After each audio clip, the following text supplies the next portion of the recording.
طيب ما احنا قلنا بقى ان كل عيله من العائلات الافعال المساعده بتحب تتعامل معامله معينه. قلنا ان فيرب بي ايه اللي هم ام واز وار واز وير عايزين ايه؟ عايزين اي ان جي. صح حصل. تاني قلنا ايه كمان؟ قلنا ان فيرب دو اللي هم دو داز عايزين ايه؟ عايزين اي ان اف. حصل اللي هم ايه؟ المصدر. ما انت لو مش متابع يبقى انت مش عايز تاسس معايا. 70 فيديو مجانا تاسيس للجرامر من الزيرو، ده غير بقى الحاجات التانية. تابع، روح شوف ايه اللي فاتك وتابعه. طيب وقلنا كمان ان فيرب هاف عايز ايه يا مستر؟ عايز حاجه اسمها بي. بي. فتعالى نشوف الكلام ده ممكن يحصل ازاي، وده معناه ايه اصلا. بص، احنا اتفقنا كالاتي. هنعمل ايه؟ هنقول مثلا لو انا عندي مثال بيقول I was tennis، والاختيارات بتقول I was play ولا played ولا playing، هتختار ايه؟ دور على الفعل المساعد فين؟ اهو was من عيلة بي اللي بتاخد اي ان جي، يبقى I was. ها بص اعمل لك بالاسود اهي. ها قول صح playing، برافو، اسقف لك اهو. I was playing tennis. طب هو ينفع was وير وحاجات دي يجي معاها حاجات تانية؟ في الباسيف ينفع، بس مالناش دعوه دلوقتي، مش عايزين نلخبط الدنيا. طيب جمله تانية بتقول I، بلاش هنخليها مثلا علي didn't me، والاختيارات بتقول cold calling. فين الفعل المساعد؟ دور معايا، دور اهو. did.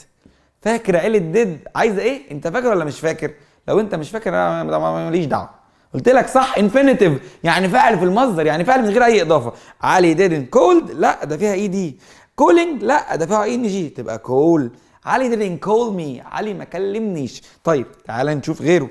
يلا غيره. تحمس معايا؟ انت مش متحمس، انا حاسك كده مش متحمس. انت حر، انا متحمس، انت مش متحمس. طيب نفترض مثلا هيقول جمله بتقول they have their homework. هنقول they have ايه؟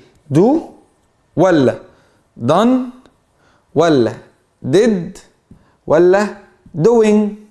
ركز معايا، فين الهيلبنج فيرب؟ فين الفعل المساعد؟ اقسم بالله هو ده اللي انا عايزه منك، تعرف الافعال المساعده وبيجي وراها ايه. يلا قول لي ايه فين؟ ادي هاف. طب فاكر هاف كانت عايزه ايه؟ عايزه وراها انفينيتيف؟ لا ده دو داز وديد هم اللي عايزين انفينيتيف. عايزه وراها اي ان جي؟ ايه ده؟ لا طبعا ده ام واز وار واز وير هم اللي عايزين اي ان جي. يا مستر هاف وهاز وهاد عايزين بي باست بارتيسيبل، تصريف ثالث. فين؟ دو؟ لا ده تصريف اول. ديد؟ لا ده تصريف ثاني. دوينج؟ لا ده اي ان جي. يبقى الاجابه دن. طيب واحده كمان يا مستر مصطفى. هنقول مثلا we are TV، فنقول watched watching.